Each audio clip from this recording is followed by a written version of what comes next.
네, 여러분 안녕하십니까. 8월 21일 목요일 아침 매일 성경 묵상 함께 나누겠습니다. 오늘은 스가랴 14장으로 넘어가서 1절에서 11절까지 중반부까지를 보겠습니다. 스가랴 14장 1절에서 11절까지인데요. 제가 앞부분을 읽습니다. 여호와의 날이 이르리라. 그날에 내 재물에 약탈되어 내 가운데 나누이리라. 내가 이방 나라들을 모아 예루살렘과 싸우게 하리니 성읍이 함락되며 가옥이 약탈되며 부녀가 욕을 당하며 성읍 백성이 절반이나 사로잡혀 가려니와 남은 백성은 성읍에서 끊어지지 아니하리라. 그때 여호와께서 나가사 그 이방 나라들을 치시되 이 왕의 전쟁의 날에 싸운 것 같이 하시리라. 아멘. 오늘 본문의 내용을 중심으로 여호와의 날이라는 제목으로 하나님의 말씀 증거하겠습니다. 사랑하는 여러분, 이 스가랴 선지서는 예루살렘 복귀 이후에 또 예루살렘 성전을 새롭게 짓고 있는 또는 지으려고 하는 상태에 있는 백성들에게 주신 하나님의 말씀입니다. 그런데 오늘 스가랴 14장은 스가랴의 마무리가 되는 부분입니다. 그때 하나님께서는 하나님의 날에 임할 그 마지막 때의 재앙들과 승리를 보여주고 있습니다. 이 세상의 힘과 권력과 또는 부귀 영화를 누리는 자들이 이 주도권을 잡고 살아가는 세상 같지만 결국 하나님이 어느 날 이 땅에 임하신다. 즉 여기서 봤을 때는요, 감람산 즉 예루살렘에 임하시는 모습이 나오지만 우리가 신약의 계시록을 통해서 볼 때 주님이 이 세상에 다시 왕으로 심판주로 오실 때 그 권세는 온 세상과 온 우주에 미친다는 사실을 알게 됩니다. 그와 같이 인간이 주도하는 날처럼 모든 세월이 보이지만 결국은 주님께서 주도하시고 또 주님께서 실제적으로 이 세상을 통치하셨다는 사실을 마지막에는 보여주는 것이죠. 오늘 이 내용도 마찬가지입니다.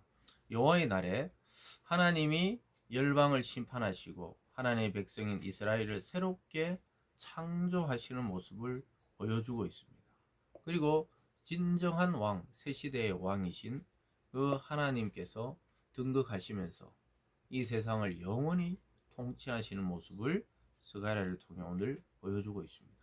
여러분, 이것의 완성은 그리스도께서 다시 오시는 날 새하늘과 새 땅과 새 예루살렘 성의 그 주민들이 함께 왕노릇하며 통치하는 시대의 완성이 될 것입니다. 그래서 우리가 이 세상에서 사실 어떤 환경과 여건과 또 어떤 모양으로 내가 지금 살아가는지는 크게 중요하지가 않습니다. 내가 예수를 믿느냐, 예수님을 믿지 않느냐, 내가 하나님의 자녀로 살아가느냐, 마귀의 자녀로 살아가고 있는가, 이런 것들이 사실은 훨씬 더 중요한 내용이죠.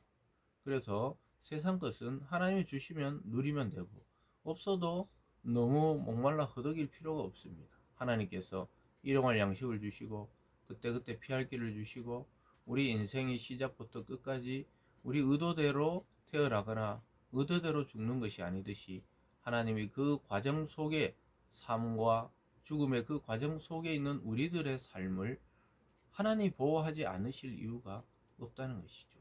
그래서 너무 염려하지 마시고 하나님이 완성하는 날, 여호와의 날이 있다는 사실을 우리는 깨달을 필요가 있겠습니다. 1절에서 여호와의 날이 이르리라. 그날에 내 재물이 약탈되어 내 가운데 나누이리라. 내가 이방 나라들을 모아 예루살렘과 싸우게 하고 또 예루살렘과 싸우게 하고 그 성이 함락되고 가옥이 약탈되고 부녀가 욕을 당하고 백성이 절반에 사로잡혀가고 남은 백성도 성읍에서 끊어지지 아니하리라 하지만 사실 비참하게 되지만 사실은 곧 주님께서 오신다는 거예요. 그 3절에 그때 여호와께서 나가서 그 이방 나라들 연합해서 이스라엘 치던 나라들을 하나님이 치시고 이왕의 전쟁의 날에 싸운 것 같이 이전의 전쟁의 날에 또는 전쟁의 날에 싸운 것처럼 하시리라. 완전히 전멸시키시리라. 4절에 그날에 그의 발이 예루살렘 앞 동쪽 감난산에 서질 것이요 감난산은 그 한가운데가 동서로 갈라져 매우 큰 골짜기가 되어 산 절반은 북으로 절반은 남으로 옮기고 그 산골짜기는 아셀까지 이르리라. 너희가 그 산골짜기로 도망하되 유다왕 우시아 때 지진을 피하여 도망하던 것 같이 하리라. 나의 하나님 여호와께서 임하실 것이요 모든 거룩한 자들이 주와 함께 하리라. 그래서 여기서 보면 하나님은 변함없이 예루살렘에 들이닥치는 위기 앞에 하나님은 전쟁의 날에 싸운 것처럼 내가 그들을 위해서 싸워주겠다 이렇게 나타납니다. 그리고 하나님께서 홍해를 가르고 요단을 멈추고 또 기적을 베푼 것처럼 오늘 감난산을 나누어서 대적을 피하도록 돕겠다는 약속입니다. 이스라엘 백성이 그곳으로 피할 수 있도록 돕겠다는 것입니다. 사랑하는 여러분, 저와 여러분이 지금까지 살아와서 하나님의 도우심으로 여기까지 생명을 유지하고 가정을 꾸리고 또 사회에서 생활하며 또 믿음 생활을 할 수 있었던 것은 하나님이 우리를 여기까지 도우셨던 것입니다. 그런 하나님이 오늘과 내일, 즉 현재와 미래를 책임지지 않으실 이유가 없는 것입니다. 우리의 믿음이 부족해서 흔들리는 것이지 하나님의 능력이 부족한 것이 아닌 것이죠. 그래서 모든 거룩한 자들이 주와 함께 하리라. 여러분, 그리스도와 함께 할 때 모든 것으로부터의 자유와 승리를 경험하게 될 줄 믿습니다. 그러면서 스가랴는 6절에서 이렇게 말합니다. 그날에는 빛이 없겠고 광명한 것들이 떠날 것이라. 여호와께서 아시는 한 날이 있으리니 낮은 아니요 밤도 아니라 어두워갈 때 빛이 있으리로다. 하나님은 어둠이 없고 또 조금 내려가 보면은 이 생수, 물이 끊어지지 않는 세상을 만드시는 거죠. 그래서 낮도 아니고 밤도 아닌데 빛이 있다는 거예요. 빛이신 그 하나님의 영광 자체가 우리를 비추는 빛이기 때문입니다. 그래서 하나님의 그 나라, 새하늘과 새 땅은 태양도 없고 달도 없어도 빛이 있다. 왜냐, 그분의 영광 자체가 빛이기 때문입니다. 그래서 계속해서 볼까요? 8절에 그날의 생수가 예루살렘에서 솟아나 절반은 동해로 절반은 서해로 흐를 것이며 여름에도 겨울에도 그러하리라. 생수가 솟아나는 그런 성읍이 된다고 이야기하고 있습니다.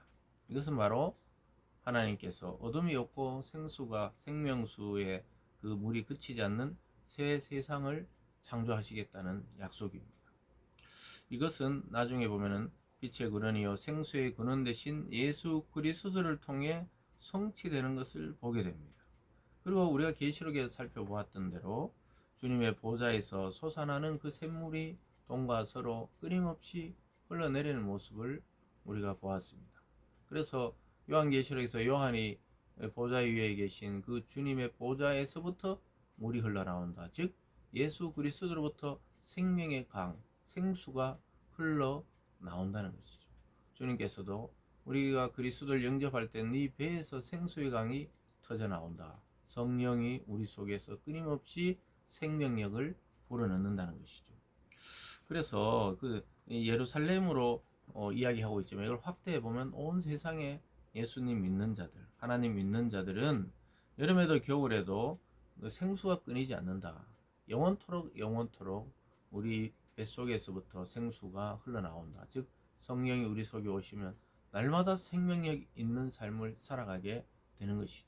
그래서 그 성령이 우리를 치유하시고 건강을 주시고 영혼을 강건케 하고 우리의 정신을 맑게 하며 또 대적을 승리하게 하는 지혜를 주시는 것이죠.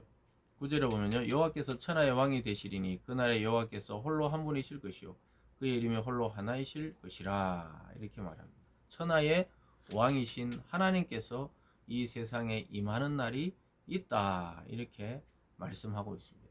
11절에 보면요. 사람이 그 가운데 살며 다시는 저주가 있지 아니하리니 예루살렘이 평안히 서리로다.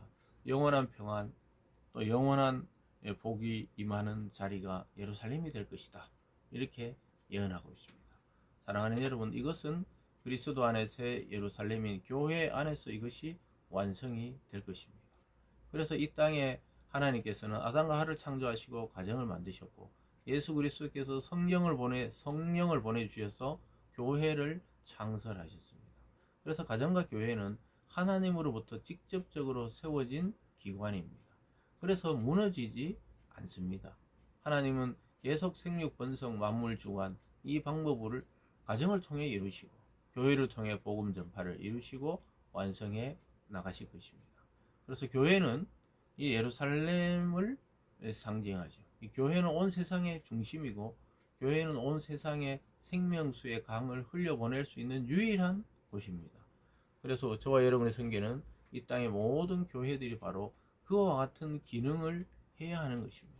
그래서 우리가 이 말씀을 통해 우리 자신과 교회들을 돌아보면서 우리는 지금 성도들과 세상에 생명수 강을 흘려보내는 기능을 잘 감당하고 있는지, 아니면은 그 생명수 강이 끊어져 있는지 잘 점검해서 진정한 주인이신 하나님, 그 하나님을 소망하고 또 하나님이 완성하실 날을 소망하면서 우리가 살아있는 동안 하나님을 또 우리 주님을 드러내며 생명수 강을, 복음의 강을 이 세상에 흘려보내는 통로가 되는 우리들이 되기를 원합니다. 기도하겠습니다. 사랑의 하나님 아버지, 스가랴를 통해 완성의 날, 여호와의 날을 보여주시듯이 우리는 그리스도를 통해 이미 이루어진 완성의 역사 속에 들어와 있음을 깨닫게 됩니다. 주님으로부터 흘러나오는 영원한 생명수, 우리에게 주신 성령의 생수를 잊지 않게 도와주시고 이 생명수의 강을 흘려보내는 통로가 될 수 있도록 우리의 삶을 들어 사용하여 주시옵소서. 감사드리며 예수님 이름으로 기도드리옵나이다. 아멘.